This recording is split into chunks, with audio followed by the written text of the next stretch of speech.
Ito ay rated SPG. Striktong patnubay at gabay ng magulang ang kailangan. Maaaring may masiselang tema, lengguwahe, karahasan, sexual, horror o droga na hindi angkop sa... Tinuloy ni Zaur ang matagal nang binabalak na pagtataksil kay Mitena. Sa gitna ng gubat, ginamit niya ang kanyang makapangyarihang ahas na tumuklaw kay Mitena, dahilan upang ito'y manghina.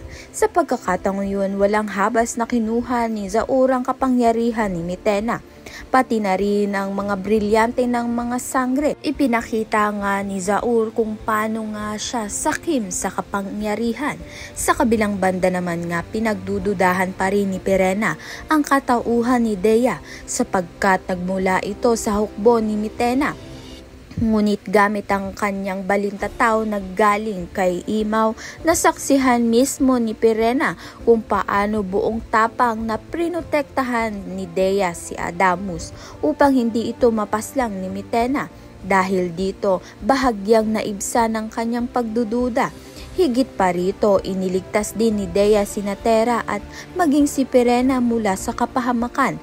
Doon mismo nasilayan ni Pirena ang pambihirang kapangyarihan ni Dea, ang kakayahang kontrolin ang hangin, tanda ng kanyang tunay na dugong, sangre.